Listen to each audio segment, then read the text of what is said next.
Hello, BookTube, and this is part two of the Q&A, and we'll just continue right on.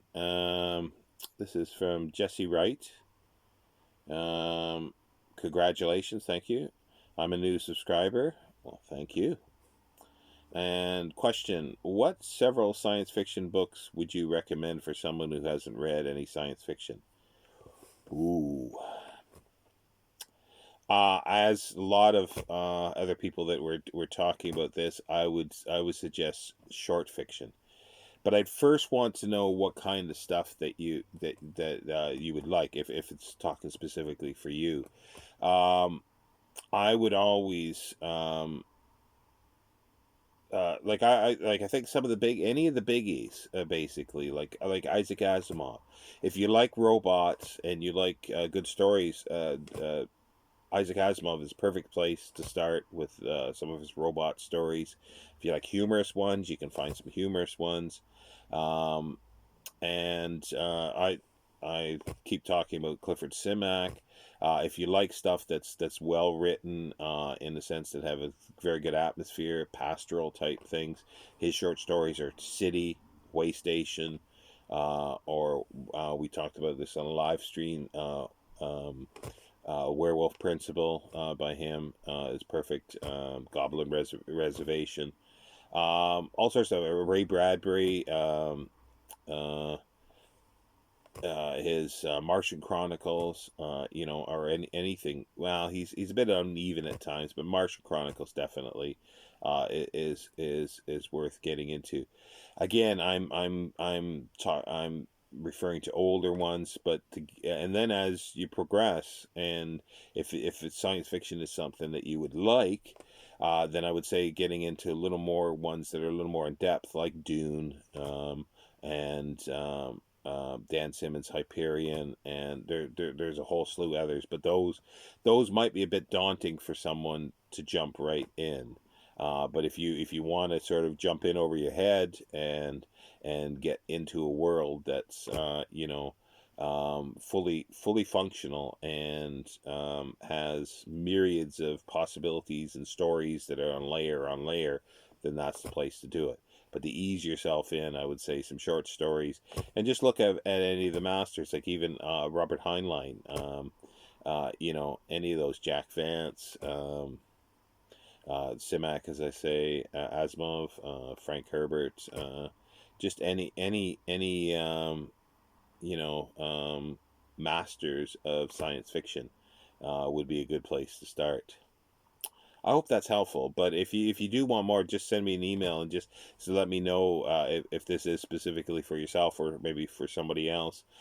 Just the kind of things that you normally like reading, and then I might be able to find something that sort of fits in with that and gets you sort of a foot in the door. Next is Harfoot Fallowhide. Congratulations, Mr. Standfast. Thank you.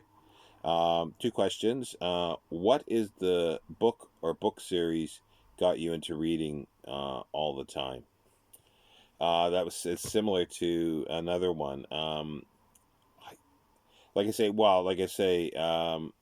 Elizabeth Huxley's biography of David Livingstone really got me into, so I guess probably nonfiction and especially African history, ancient history, and I'm assuming for the ancient history one it was something like one of the Time Life books or something like that, because they had the pictures, and that made me interested. And then going into, and one of the very first ones about archaeology was God's Graves and Scholars, which really got me interested in a little more depth into things.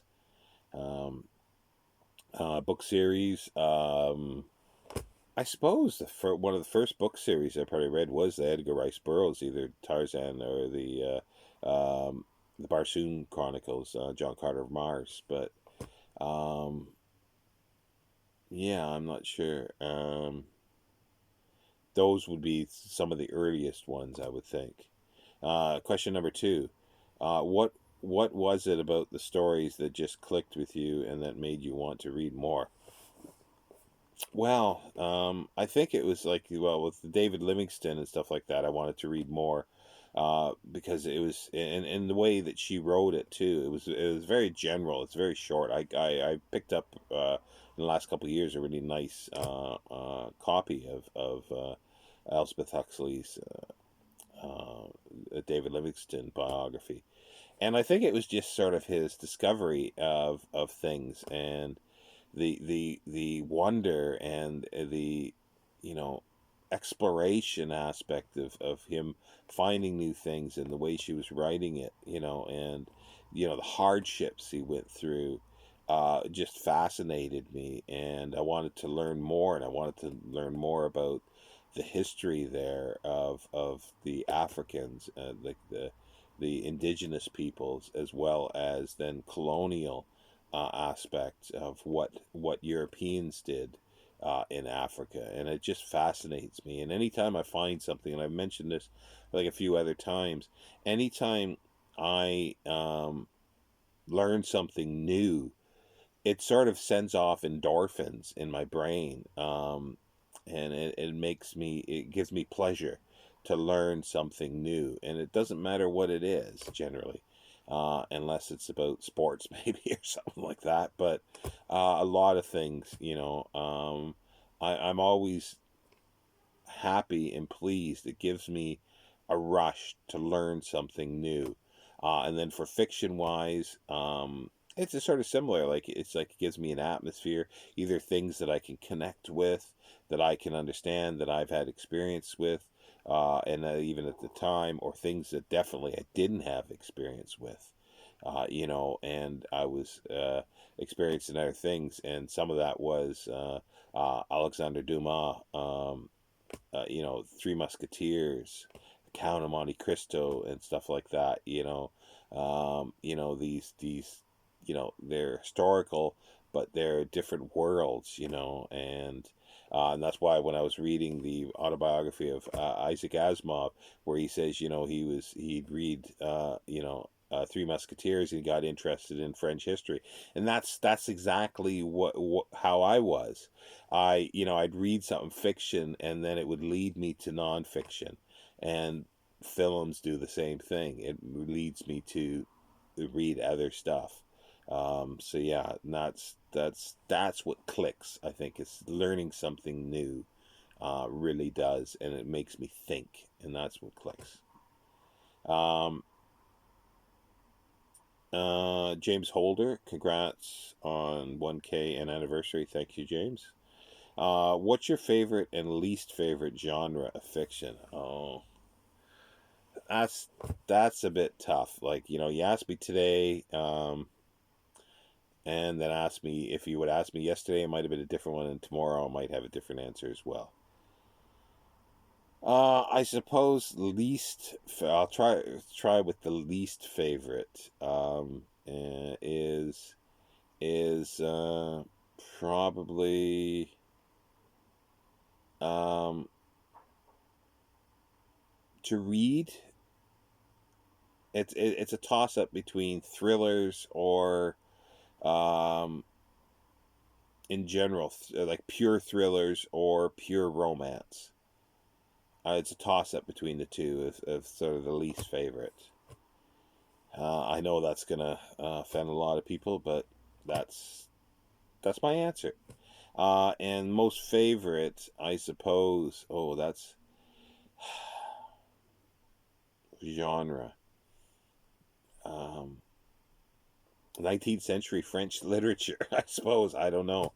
Um, and science fiction is a huge one as well, and that's what I'm uh, you know hip deep in now with the Future History Project is science fiction. So it is one of my favorites. If not, it's hard to rank. When you get to that level for me, I find it really hard to rank. I can sort of say, this is great, this is not great for liking, and anything in between as it gets over here, they're almost indistinguishable.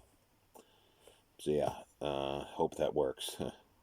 Michael Moore, congratulations, Sean. Thank you. You are an avid reader of both Asimov and Simak. Which do you prefer, and how did you first come across them? Kind regards. Um, I prefer Simak for the reason of his atmosphere. Uh, but as ideas and stories, Asimov. But like for something, Simak is like when I read Simak, some of his short stories and some of his books, it's like putting on a nice, well, um,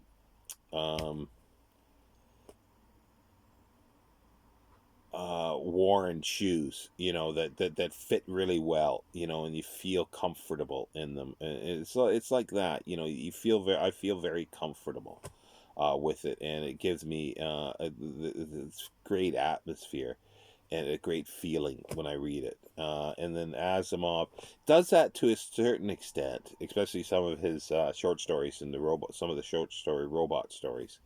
But it's the ideas, as he writes, that are just amazing. So I can't really say that I like one.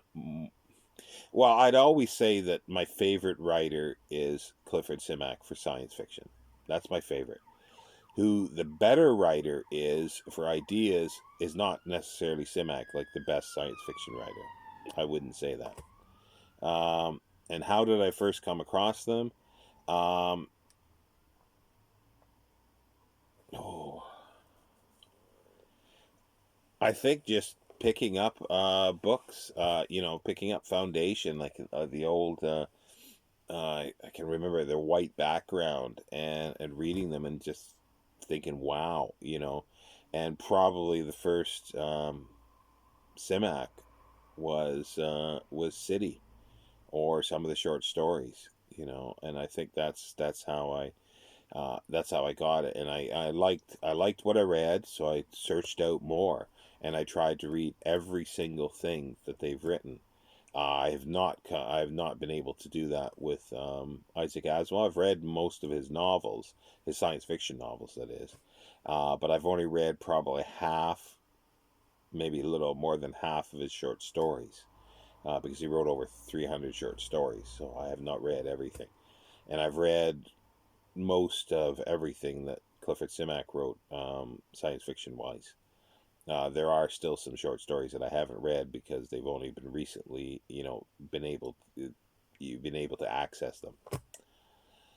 So yeah, I'm not really doing well with these kind of things of when first things and how I did this, because I find those difficult to answer because of memory, partially, and yeah, because I just don't quite remember exactly how I found Clifford Simak or Asimov. Um, and Nilsson Ventura doesn't have a question, just a comment. So congratulations, Sean. You are the best. Thank you. And then more questions. Another question from Elka Impenny. Um, it's just okay. I'll stop at some point. No, it's fine. Further question: what are the books in your collection you value more, whether for monetary value or sentimental reasons, or simply because you're very fond of that particular object through reading it or handling or looking at it, etc.? Oh, I just remember by reading that. I just remember it. I sort of lied. There were a couple other things that I've got that I brought with me from Canada. Oh, my brain is not the best. I brought about 5 or 6 books, but I had to sell a couple. These are the ones that sort of really mean the most to me. Is like they say, that biography of David Livingstone that I got, not the Elspeth Huxley one. I can't remember his name. Um, but and then there's a 3 trilogy ones on silent film by Kevin Brownlow. There's The Parade's Gone By. Um,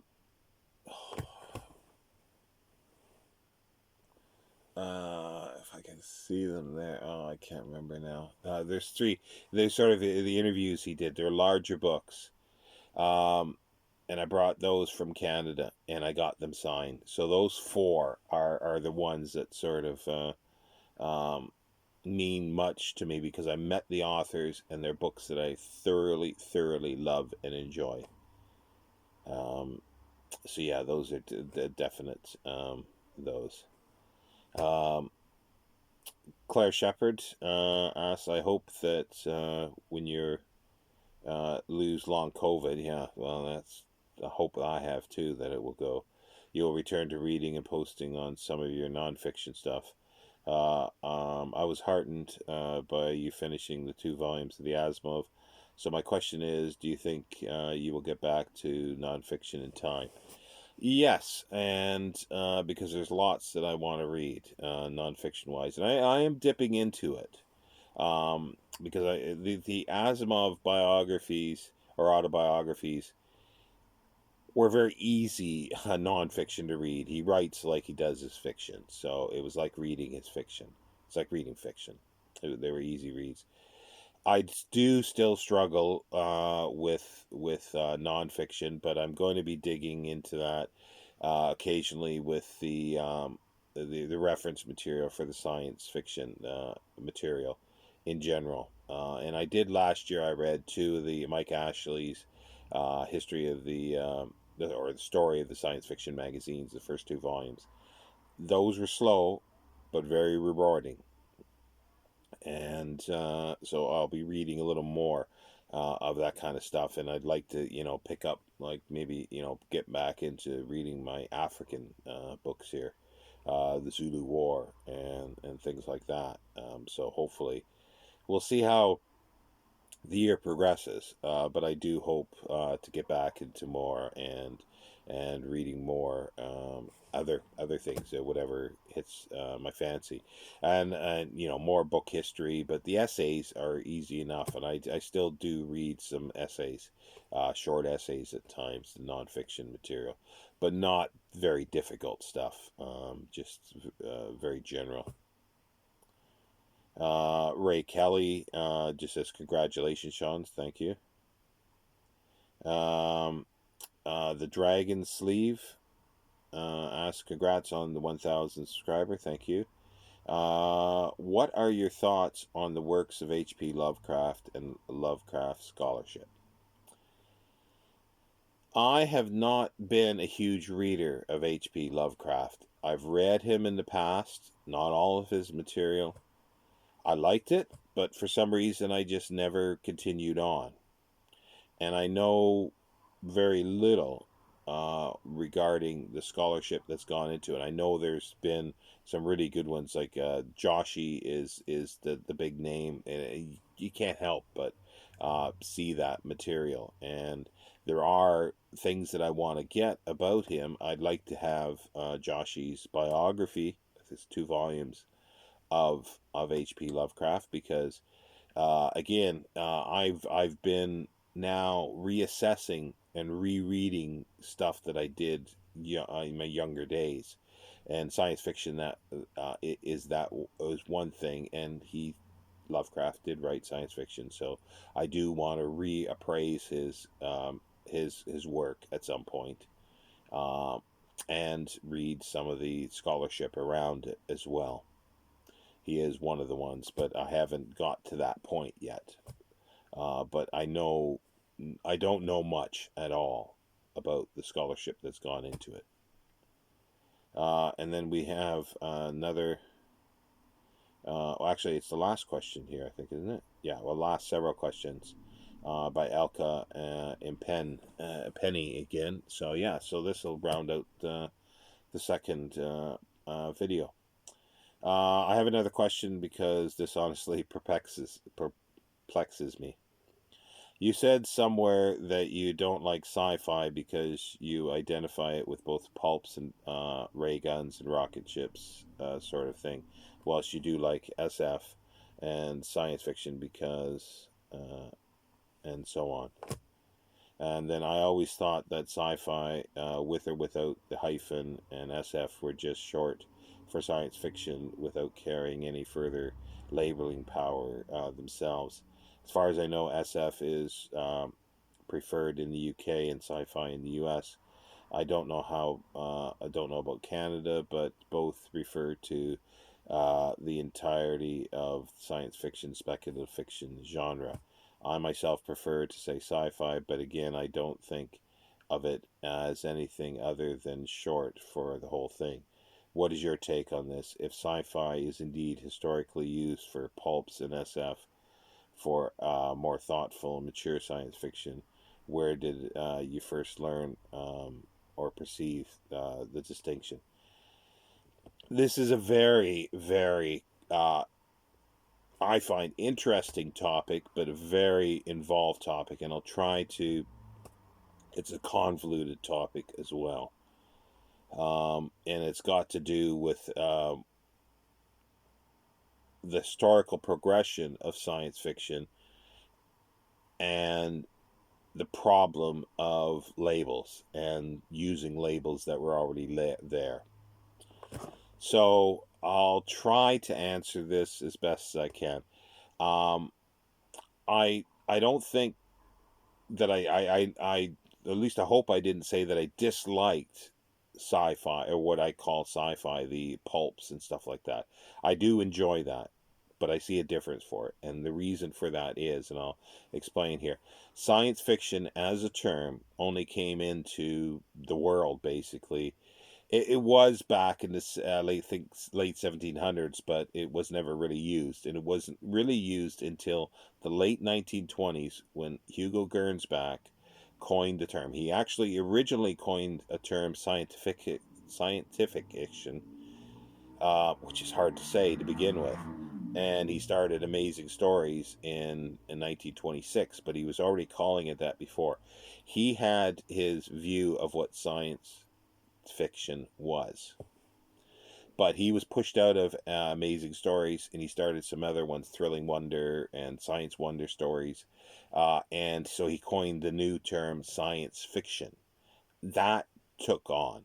But he still sort of was defining what it was, and it was more gadget and science based, of things that what science could actually do now or at the time to do this. So because it was in this box of with science, this is where science fiction sort of grew out of. There's pre 1926 science fiction, but not in the same way.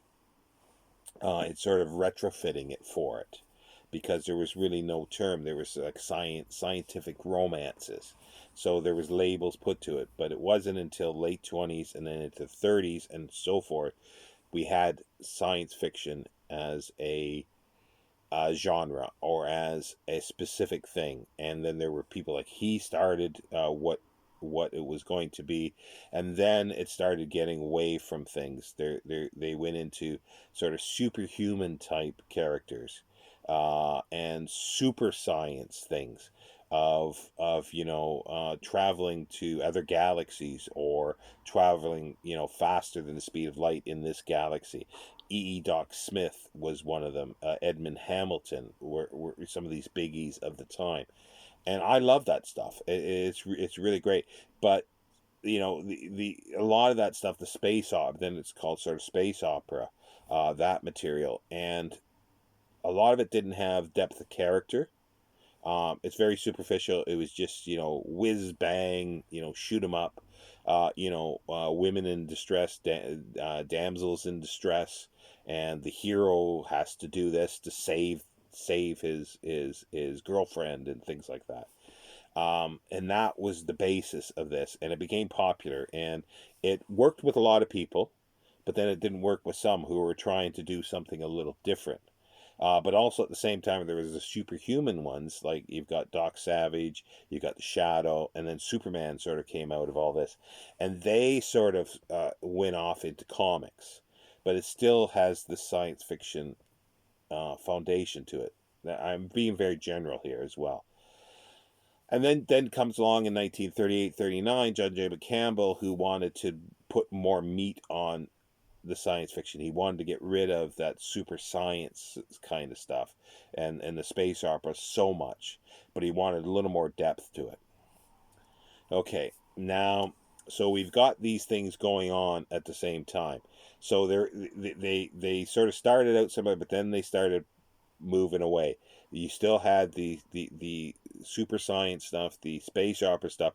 Then you've got a little more stuff that has a little more depth, that has, some people call it serious or as mature or whatever, and the others a bit more juvenile because it doesn't take much thought.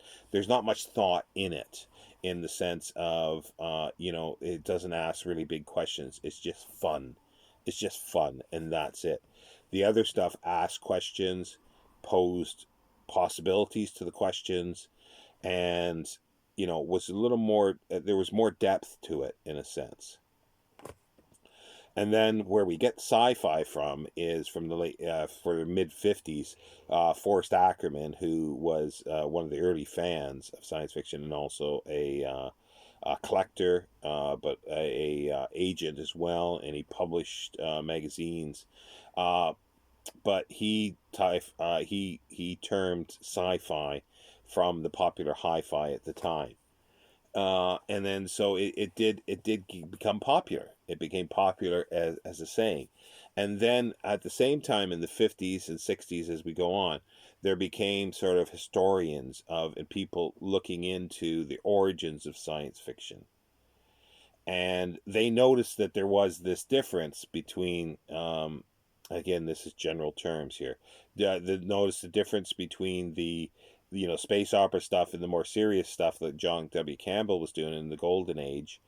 It still had the pulp aspect to it. There's still pulpishness to it, but it's just a little more depth, and this one is just superficial in many ways, and just fun, just daring do type stuff. And they noticed the two different things, and they are different. So therefore, and people dislike the term sci-fi. So therefore, let's call this sci-fi, the space opera stuff, the superficial stuff. We'll call it sci-fi because it's a bit derogatory, because I think I hate the term. Well, not really hate it, but I dislike the term sci-fi. It sounds funny. It just doesn't work for me. And I always didn't like it. And I think that's how I sort of come across it, where they did term it. So sort of serious scholars of science fiction generally distinguish between those types of science fiction that has very superficial stories and those that have more depth to stories, and they generally call the superficial ones sci-fi. But that hasn't really caught on in the real world, because, as I say, the sci-fi, by the time they were doing that, sci-fi had become a term to to describe all of science fiction, and it's just gained momentum over the years. But you'll still find diehards like me that sort of differentiate the two, because there are differences between the two. And I will argue with anybody that there are differences between those two things, except that, using the term sci-fi probably wasn't the best, because you're using a term that is already being established meaning something else and trying to change it. And that has been a problem with science fiction all along, to try to shoehorn things into what the term means. Some people didn't like science fiction. They didn't like that. Uh, Harlan Ellison, Robert Heinlein, and so many wanted to call it speculative fiction. But to me, that's kind of ridiculous, because it's too big. It just brings in everything.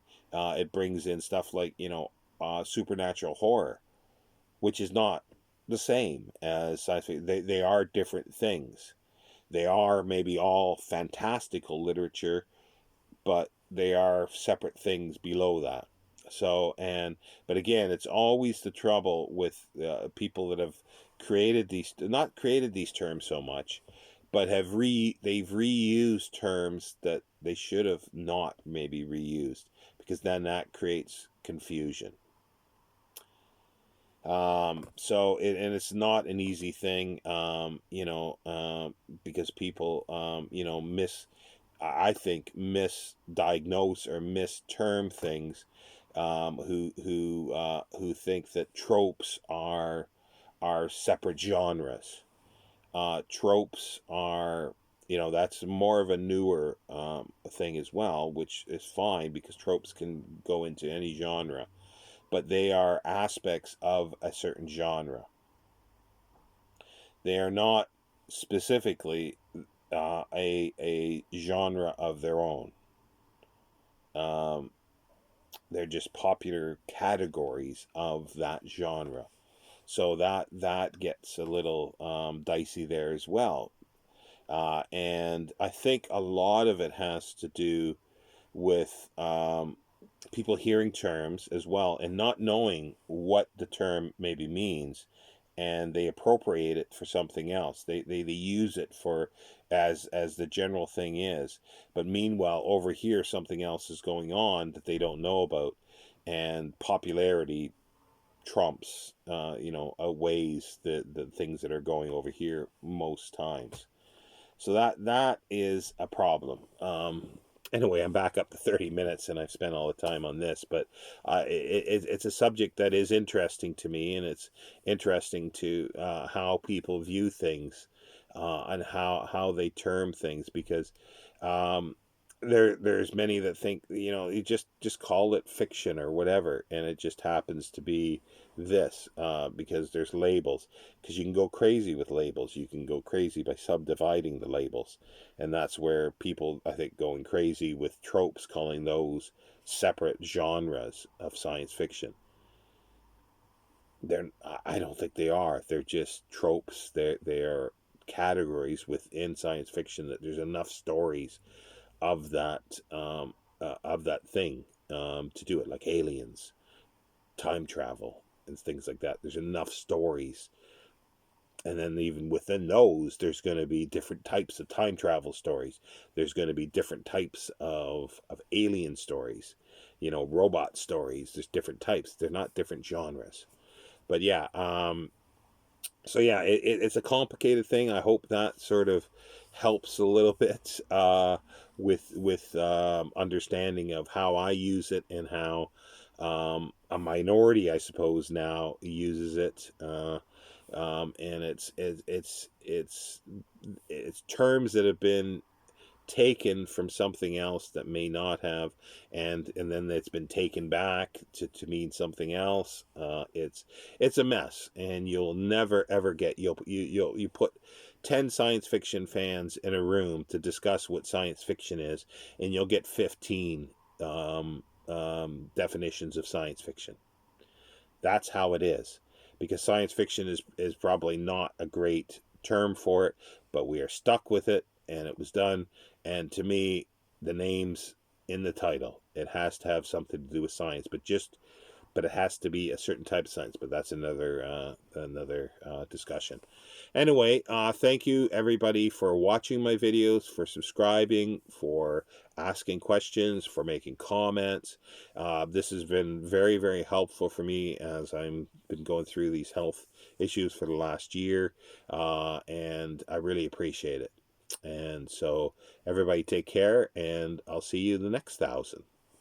Well, I'll see you before then, but I'll see you for maybe for another, in 500. I'll see you for another questionnaire.